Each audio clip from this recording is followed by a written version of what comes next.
ജനിച്ചു വളർന്ന സ്ഥലമാണ് ഇവിടെ. നോക്കാം, നമുക്ക് ഇതിൻ്റെ സംഭവങ്ങളൊക്കെ കാണിച്ചു തരാം.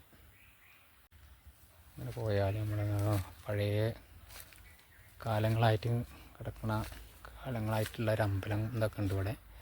ഇത് പഴയൊരു നാഗത്തറയാണ്, വർഷങ്ങൾ പഴക്കമുണ്ട്.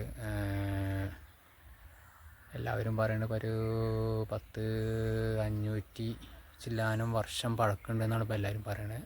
നോക്കാം. ഇതിൻ്റെ ഫുൾ കാട് പിടിച്ച് ഇവിടെ ഇങ്ങനെ ഭയങ്കര കാടാണ് കാണുന്നത്, ഫുള്ള് കാടാണ്. അങ്ങനെ പോയി അങ്ങനെ ഇത് വലിയൊരു നാഗത്തറയാണ്, നാഗക്ഷേത്രമാണ് നാഗത്തറ. ഞങ്ങളെ കുടുംബക്ഷേത്രത്തിൻ്റെ വാതിലും കാര്യങ്ങളൊക്കെ ഇപ്പോൾ അവിടെ പണി ഏകദേശം പൂർത്തിയായി കഴിഞ്ഞിരിക്കുകയാണ്. നമ്മളവിടെ നാഗത്തറ കണ്ടു, കുടുംബക്ഷേത്രത്തിൻ്റെ നാഗത്തറ കണ്ടു. അപ്പം അതിൻ്റെ അവിടെ ഇപ്പോൾ അമ്പലം പണിത് കഴിഞ്ഞ് ഒക്കെ വൃത്തിയായിക്കാണ്.